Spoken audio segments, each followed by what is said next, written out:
Delighted to be here, and thanks to Jonathan for the lovely introduction. I'll give him some money later.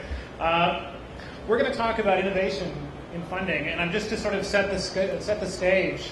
I'm going to sort of really quickly go through 3 or 4 slides, just sort of thinking about what's changing, what's interesting, what's new, and what's really happening in sort of the world of funding innovation.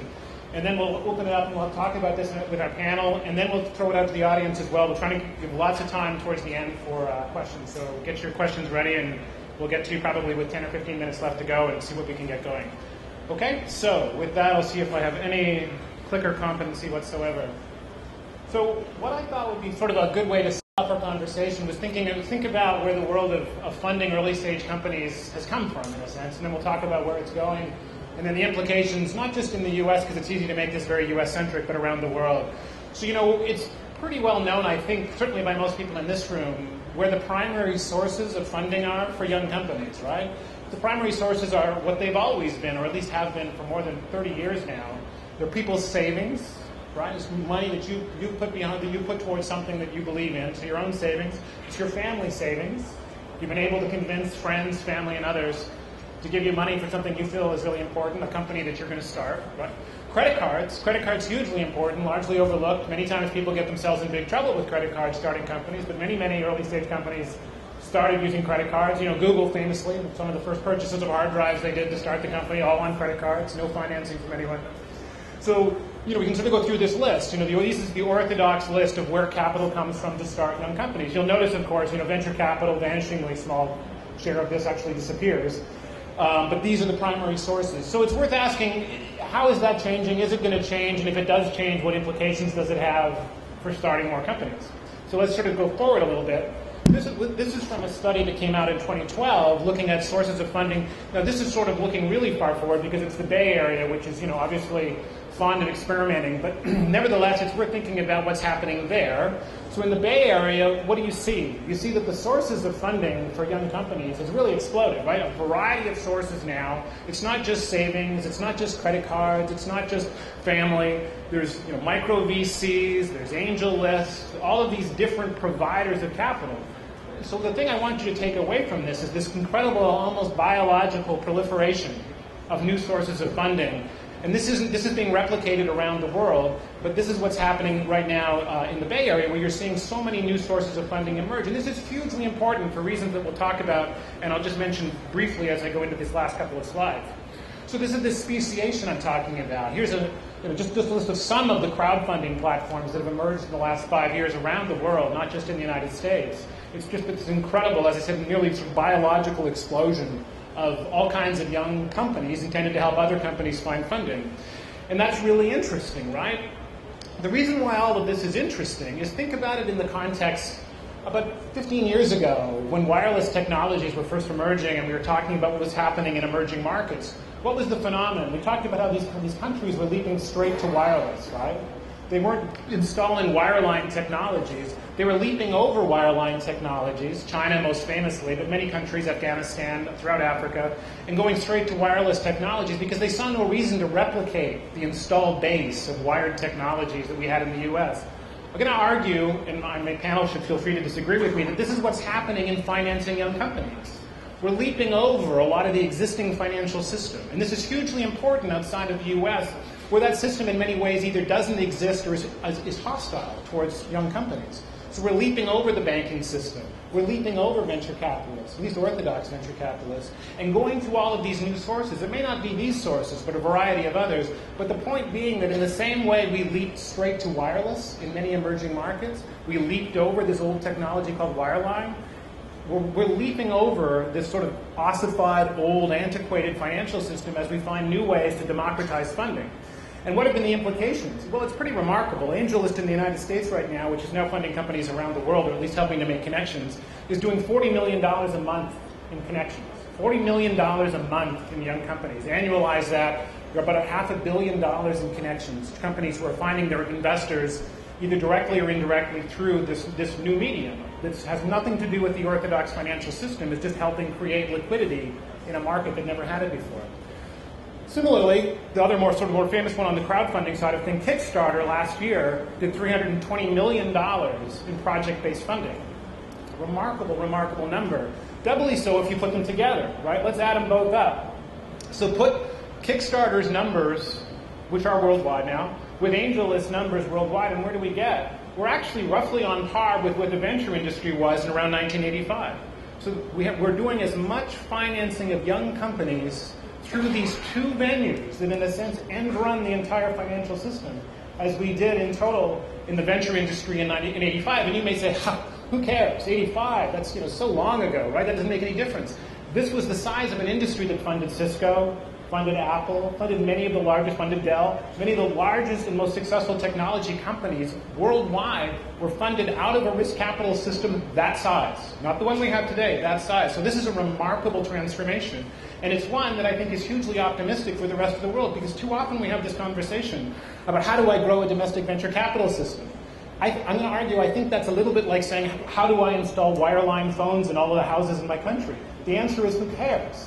Right? That's the old way of thinking about the world of financing companies, and we're rapidly seeing that we're leaping straight to another way. In the same way we're leaping straight to wireless, we're leaping straight to crowdfunding and other sources of capital, not to the exclusion of venture and other sources, but as a way of democratizing access to capital. So what I'd like to do is jump over and get our panel talking about this, what's happening, what they're seeing, what are the implications? Is it democratizing access to capital? What are the implications for women? What are the implications across making a system more colorblind and open?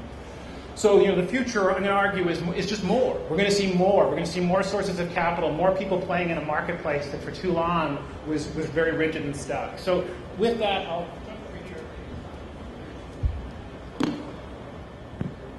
And maybe is this good? We're active? We're active. Okay, everybody's good. So what I'll do is I'll ask my panel real quickly to give maybe a 1-minute introduction and talk a little bit about who they are and why they're here, and then we'll open it up to some conversation and then throw it out to questions in the audience. So maybe I'll start here with you, Luigi. Thank you. My name is Luigi Amati. I come from Italy, and I'm here as Vice President of Business Angels Europe, which is an association gathering together all the business angel associations of Europe. And I'm also the CEO of Meta Group, a company managing early stage funds in Europe and investing in startups. Thanks, Luigi. Leslie? Hi, I'm Leslie Jump. I'm a partner with a venture capital fund that's based in Cairo, Egypt, called Solari Ventures. We have an accelerator program there called Flat 6 Labs. It's been incorrectly reported that I live in Egypt. I actually live on Skype because I'm actually on the board of Startup Weekend, and I invest and advise in technology companies in the United States as well. So I try to keep a little busy. Hi, I'm Ingrid Vanderveld, and I'm a lifelong entrepreneur, also a former business television host with CNBC. And after the last 2 companies I ran sold, I became the entrepreneur in residence for Dell. So I oversee entrepreneurship initiatives globally for Dell. I also created and oversee the $100 million debt fund that we have there called Dell Innovators Credit Fund. I collaborate on the equity side with Dell Ventures. And I'm also one of 10 global entrepreneurs that sits on the UN Foundation Global Entrepreneurship Council. Great, thanks very much. So maybe let's start off, and I'll start off right nearest to me with Luigi. We were talking about this before we came out, about alternative sources of capital, and your alternative source of capital, you kind of mentioned, I think in part, and not entirely tongue-in-cheek, was the government, the incredible role that government plays as a source of capital, and has played in Europe, and arguably plays in the United States, but we all have this conspiracy to pretend it doesn't happen in the United States.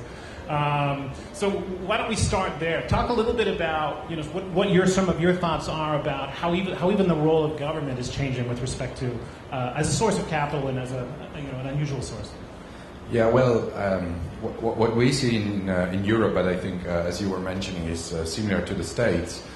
We have some angel investing, we had some private financing at the very early stage, and now with the crowdfunding platform, this is even more interesting and growing. But still today, when we look at the sources of financing at the very seed level, or when you're financing research and innovation projects, still the government plays a major role, investing millions and millions of euro every year. And this is, I believe, true for Europe, is true for Brazil probably, and true for many countries. And what we see as a change is that the government money seems to become smarter and smarter.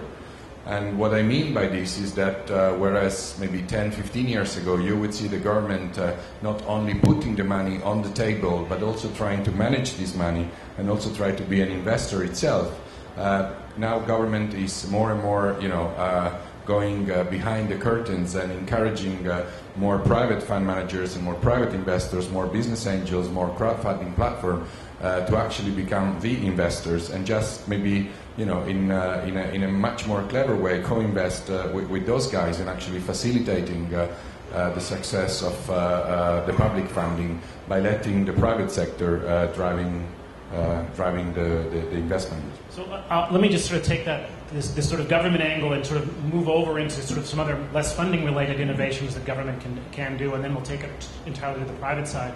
But Leslie, we were talking before we came out about your point was that a lot of the innovation that can happen in funding young companies actually has very little to do with the actual funding. It has to do with sort of business practices and the ease of doing business. Why don't you talk a little bit about that there's a real role for innovation right there?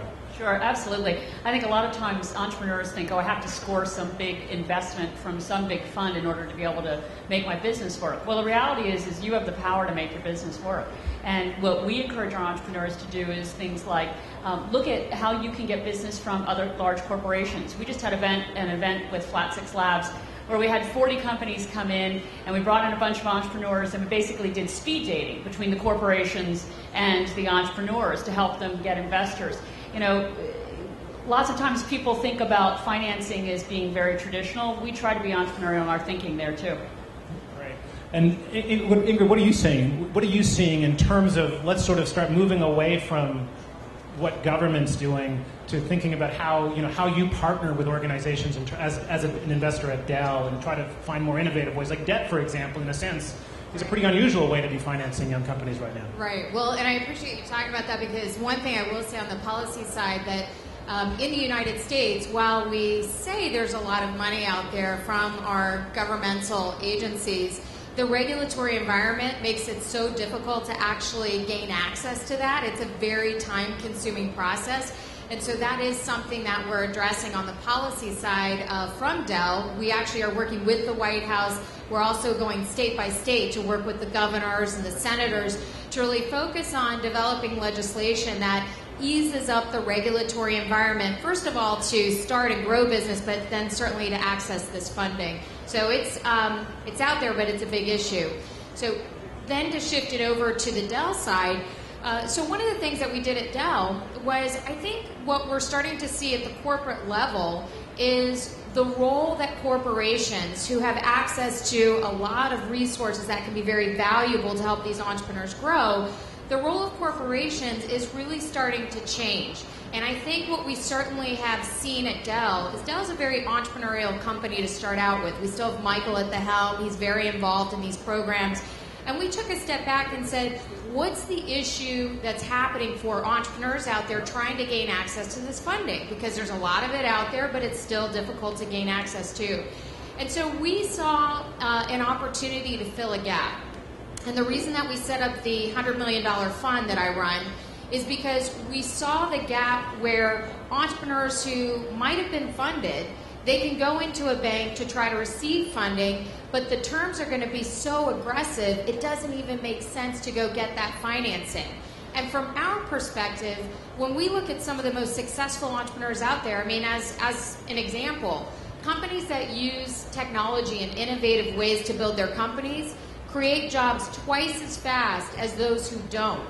So we said, well, what can we do about that? How can we make this process easier? So we simply tapped into the capital that Dell has in our reserves and said, let's make it easier to gain access to, and now you can. So we look for those entrepreneurs who are starting out, who want to obviously use technology as a key advantage, and we want to make it easy to get that done and provide the financing to make that possible. So let me come back to Luigi and talk a little bit more about sort of this thesis I was arguing at the very beginning, this kind of idea that we're leaping straight to wireless. Is it? Give me sort of maybe a perspective in Italy or maybe a European perspective. What's the view of these kinds of list-based financing, crowd-based platforms? Are these taken seriously, or are these seen as kind of a sort of a novelty act in terms of financing young companies? What's the sense, the seriousness with which these things are taken? It's taken very seriously, and if I compare to what was like 6 months ago, it's growing immediately, very, very fast. We have In Europe, we are now counting a few hundreds of platforms of so-called crowdfunding. I think it's still, a mushrooming phase in which now there is a buzzword of crowdfunding, but there are many different types of crowdfunding. I mean, the donation type, the loans type, and the equity-based crowdfunding. And I think when you're talking about more like innovative, high-growth startups, you're more referring to the equity-based. Yeah. And one special thing that we see as business angels, I mean, it's extremely clear that if you're able to develop a good platform, which is equity-based crowdfunding, and if you, as an angel group or as an angel community, are able to say, okay, you know what I do, I'm putting the first 10, 20% into this startup, and because of the people we recognize that there is an angel group or some well-known investor behind, that will encourage also people to come into the platform and invest. So we have a few examples of this. I will mention My Micro Invest, for instance, in Belgium, a small country. It's been very successful throughout Europe, and that's how they work. They have like 10, 20 well-known angel investors behind that will put the first 10, 20, 30%, and then the platform will just run as it is. We have a legislative program, though. I think that's more or less the same in all countries, and one of the few countries has been solving this in Europe is the Netherlands. And funny enough, they use the legislative system that is based on the agricultural cooperatives of the 15th century. So they actually found something in the legislation that was already working. But all these countries that are trying to develop a new legislation find it very difficult, and I think the US case is also a good example. So maybe take it back to you, Leslie, for a second. We were talking a little bit about this proliferation of crowdfunding platforms, and I thought you made a really important point backstage, which was we're seeing a lot of these happening, but in a sense, the natural expectation should be a lot of these aren't going to survive. Sure, it's like every other kind of startup. We just invested in a crowdfunding platform out of Beirut, Lebanon, called Zumal, and it's an experiment, and some of these things will work and some of them won't. I think your leapfrogging notion is quite right. I saw that when I worked here in Latin America. We're definitely seeing it in the Middle East. I think that if I could have a message to the government, I would echo what Brad said earlier about, providing the environment in which we can make these experiments, in which we can test different kinds of things. I think there's been several comments about don't try to be Silicon Valley. We also don't want to try to be Sand Hill Road. We want to, adapt things to what's going to work in our environment. So we test. We're optimistic. What prevents you, Ingrid, in terms of as you look around the world from your funding platform? Is that an obstacle? Is the biggest obstacle for you sort of governmental issues and policy issues in terms of thinking, I'd like to go there, and you were talking about this a little bit as before we came in, but this problem that if I go there, it's going to be overwhelming. I'm just going to be overwhelmed, and in a sense, I'm going to be promising people things that I can't do. I just can't be responsive to this many inbound sort of proposals. What holds you back from being more active around the world? Well, and I appreciate you asking the question, because I think one of the most wonderful opportunities in the work that I get to do and be a voice for entrepreneurs globally is certainly the opportunity that we have to expand globally.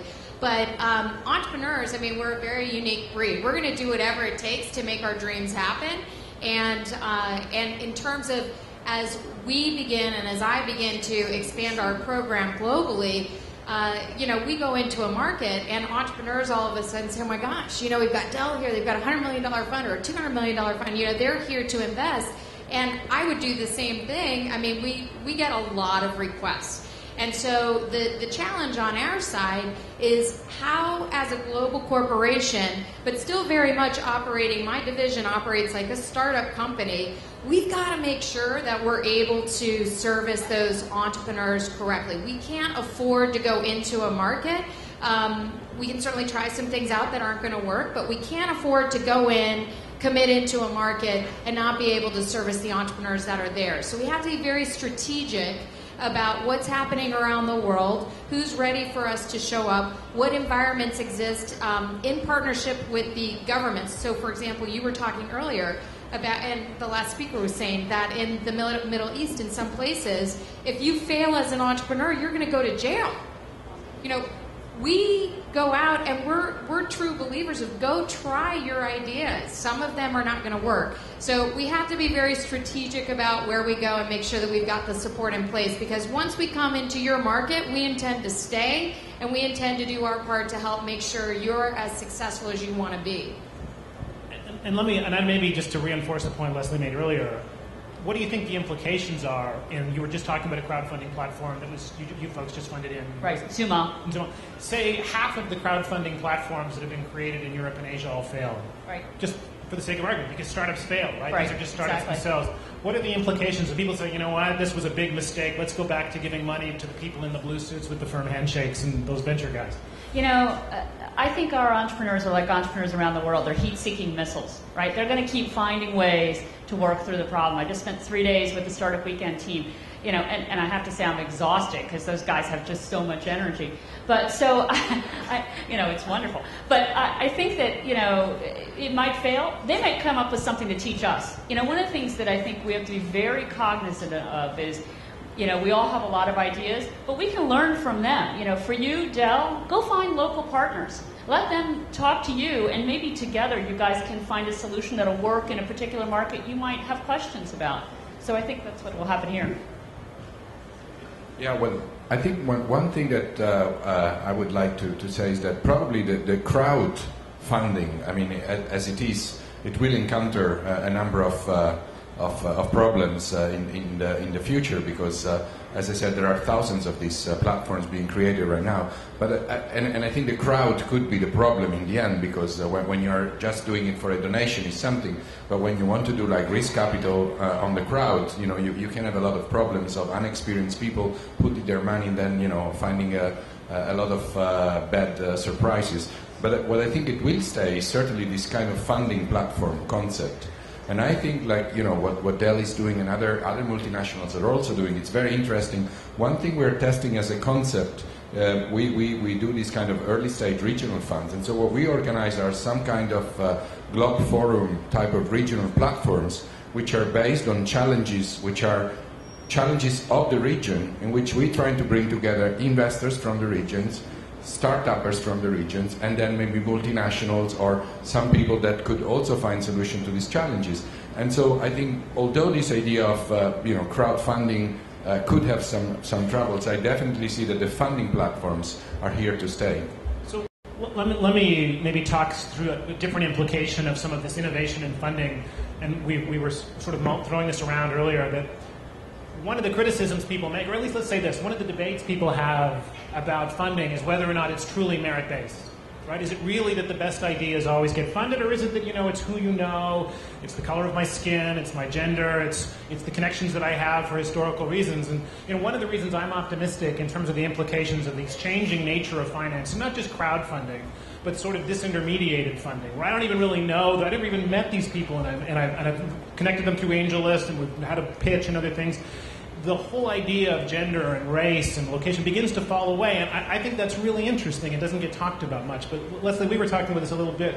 Are you optimistic that this is going to, brings more women in as entrepreneurs? It brings in, more people from countries around the world who are historically very poorly served by the risk capital marketplace. Right. I think one of the things, people talk a lot about what happened in the Middle East a couple of years ago in the Arab Spring, if you want to use that expression, as being challenging to the region. Economically, certainly, some of the countries in particular have been hit pretty hard.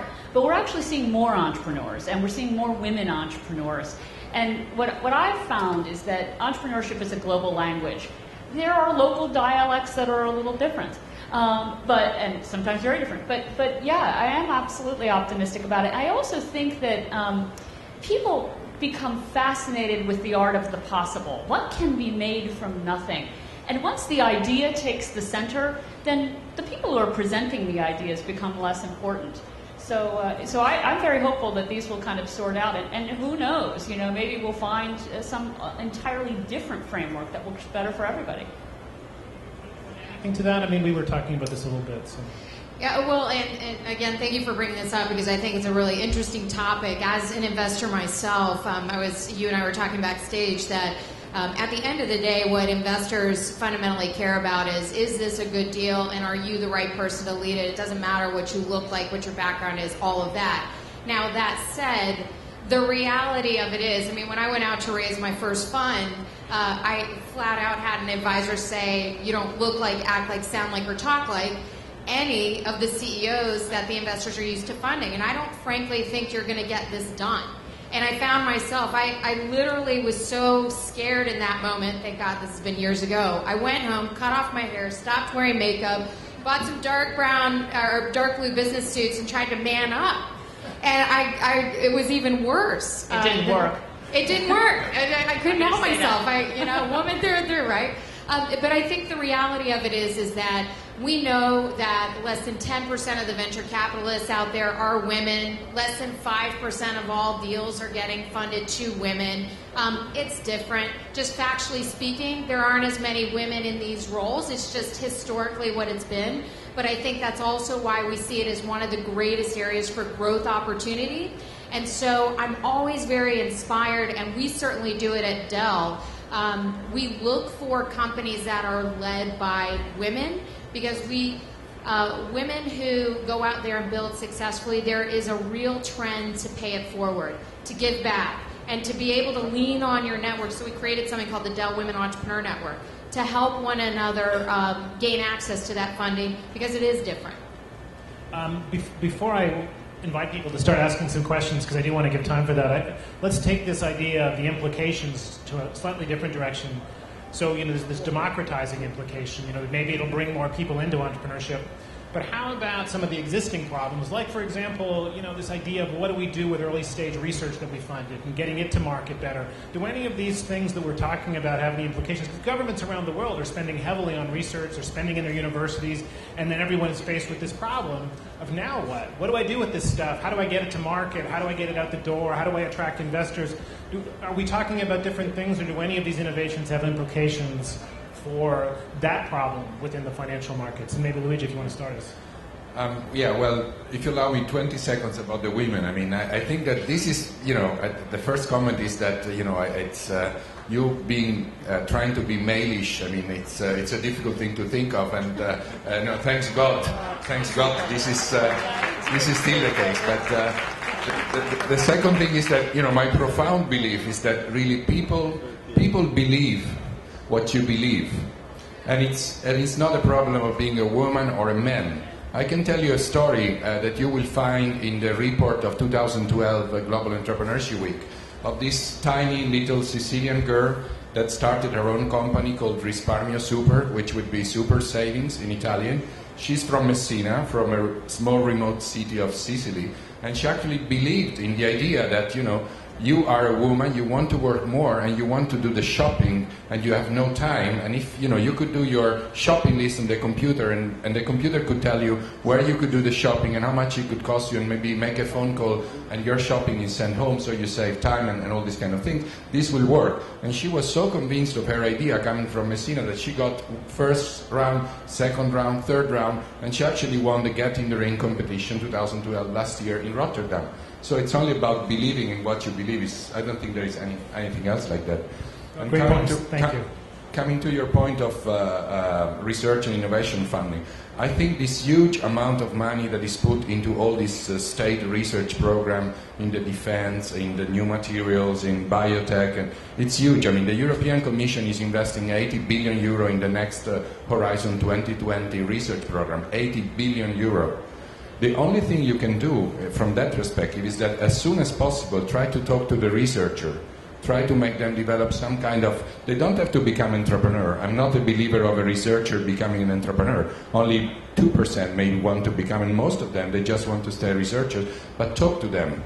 And there was one guy this morning that was talking about being inclusive. It's about the word you're using. If you talk to an entrepreneur and you say... to a researcher, and you say you should be an entrepreneur, this is venture capital, this is, it just, his mind goes completely blind. He won't listen to you anymore. So it's just a matter of trying to get as soon as possible into these research labs, into this innovation funding, and try to get them to understand that it would be good if, as a researchers, they could do something that is actually usable in the market in the long run.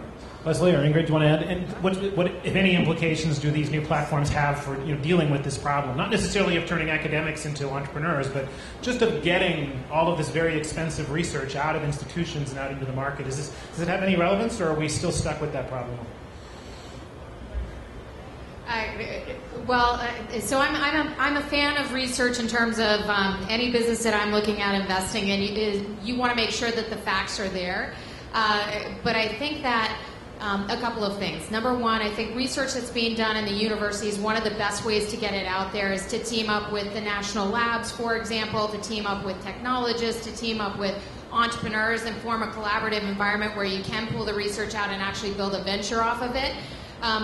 Research as far as it impacts the investment markets, I think one thing that I always remind myself of is that the way that investors think is we're all about risk management, right? And so I think that these platforms, the crowdfunding platforms as an example, there are a lot of people that have a lot of money to invest that are still sitting on the sidelines right now. And I think that because of platforms like crowdfunding, it gives us a way to get involved in the market, to start investing in these early stage ideas, these ideas coming out of research institutions, whatever, but it helps manage our risk. Because the way the way investors work again is you want to put a little money out there, you want to see if it works, then you put a little bit more and go from there. So I think it's great that we have these platforms available. So, yeah, could I add one thing to that? Yeah. I'm sorry. I think you had a really good comment yesterday. I was listening to you in a session you were talking about, the crash of 2008 was not created by startups and entrepreneurship, it was created by Wall Street. I think a lot of Wall Street investments were based on research, so maybe we might be a little bit concerned about the nature of research. But I think that the bringing other people in, the inclusiveness, creating a broader community for participation, people talk all the time. I hear from entrepreneurs all the time, there aren't enough investors. Maybe not, but maybe you can talk to somebody about it in a different way, and we can draw more people into the community. So look, if an online platform makes it easier for somebody to test, great. I'd love to spend the last 10 minutes or so that we have taking some questions from the audience. So if you have anyone who has questions on sort of innovations in financing and how that's changing and the implications in your markets, please show of hands. And I think that there's microphones, and there's people who... There we are. There's people who have microphones, and I'd love to get you into the conversation. Anyone want to throw it up first? Right here, we have someone up front, and then over here afterwards.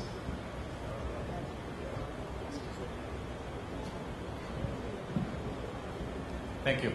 The last panel was talking about how to change education for entrepreneurship, and now we're talking innovation in financing. Are there universities and colleges getting more involved in terms of financing new ventures for students and professors working at these universities? Is there something innovative there? So the question for everyone, to make sure everyone got it, is this: what sorts of innovations are happening within universities with respect to getting these commercial technologies out? And I'll cheat and I'll start just because I ran just such a commercialization center at the University of California in San Diego, where we raised private capital to commercialize technologies out of a very well-known and highly regarded research university. And for the first year or so, we failed later, but we failed worse at the beginning. We also failed a little bit more later on too. But at the very beginning, the particular failure we had was this idea that I think, Luigi, you were talking about, was we were under the completely flawed assumption that researchers with great technologies want to get out and take those technologies out with them. So we created a series of programs alongside of our funding to try and train researchers to be entrepreneurs. And in the first, 2 years that we offered those programs to faculty members, and I'll ask for maybe people can guess, how many researchers do you think actually signed up and took those programs? Get a guess. Whatever you're guessing, guess lower. Well, unless you got 0, in which case you should stay right where you are.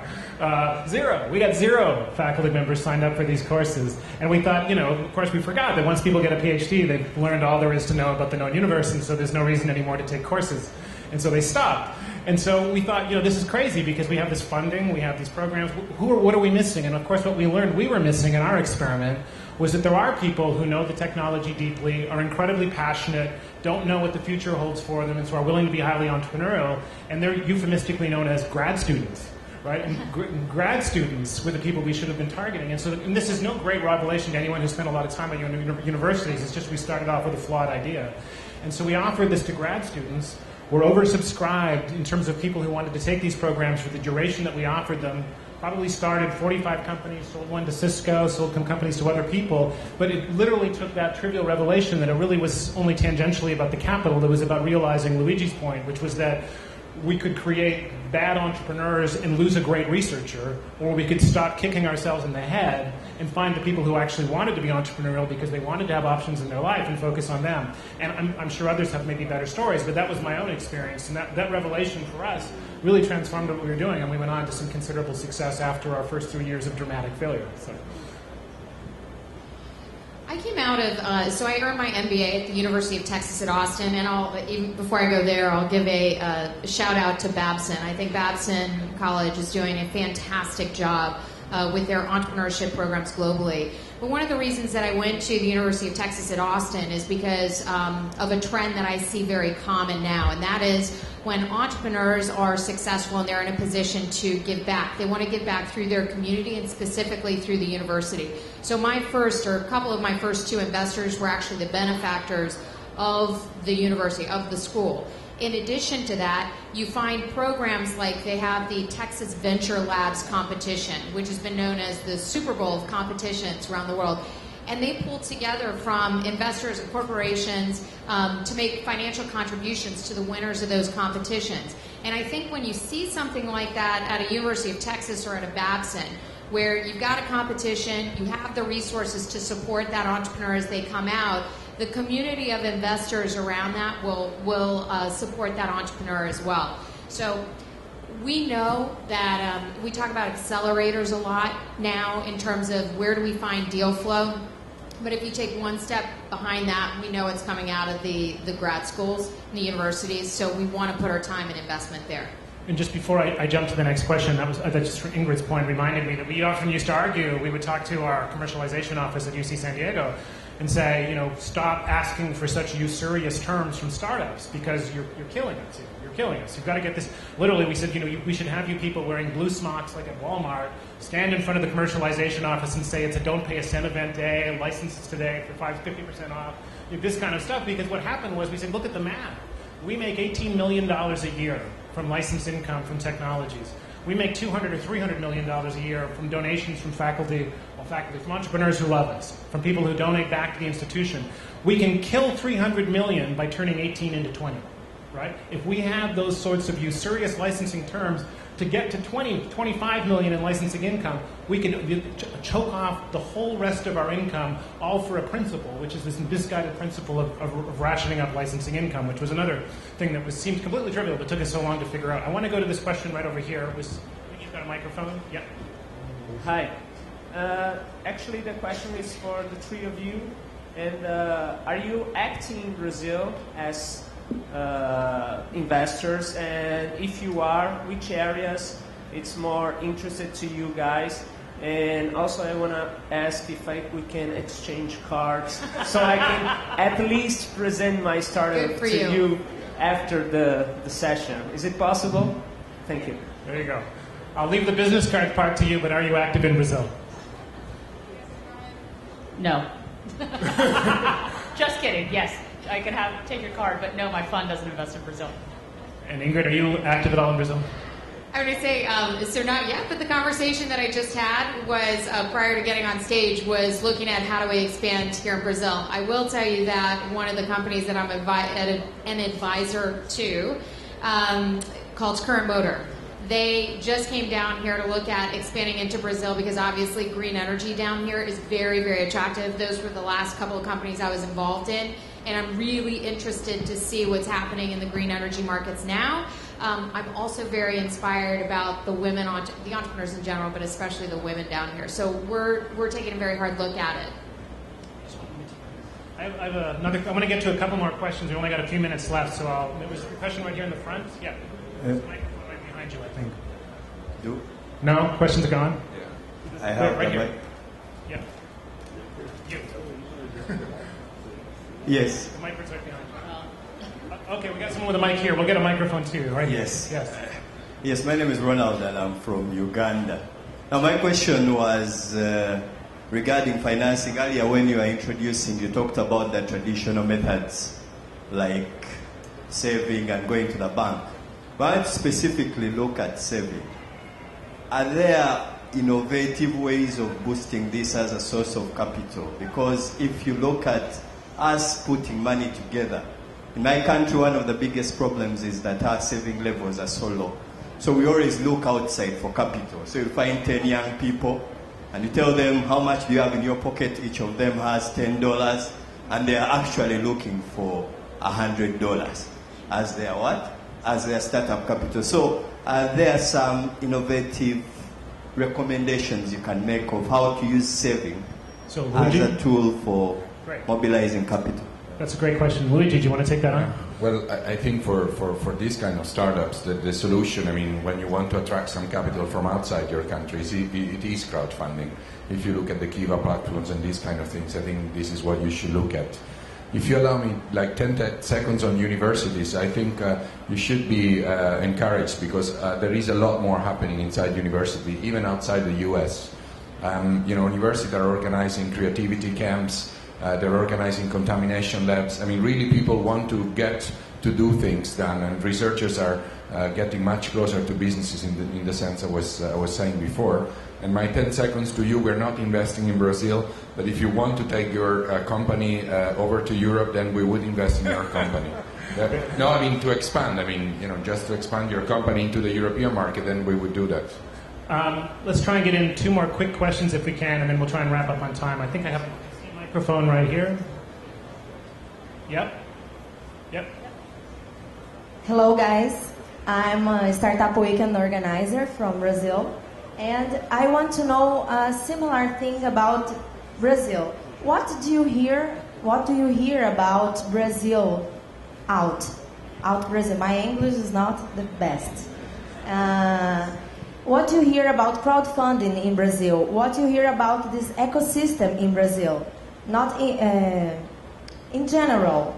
What do you read in the news? What do you say about Brazil and if you growing out? Great. I think we hear great things about Brazil. You should be really positive about your country, the way it's growing, the way it's developing, the way the youngsters are creating their ecosystem. It's a big homogeneous market, and it's very interesting. I mean, you can have an internal market which is already big to grow startups, but more and more investors will come to Brazil. So you should be optimistic.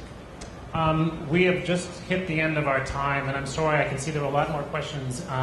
We did our best. Can you please join me in thanking our panelists? I hope this has been a great conversation for you.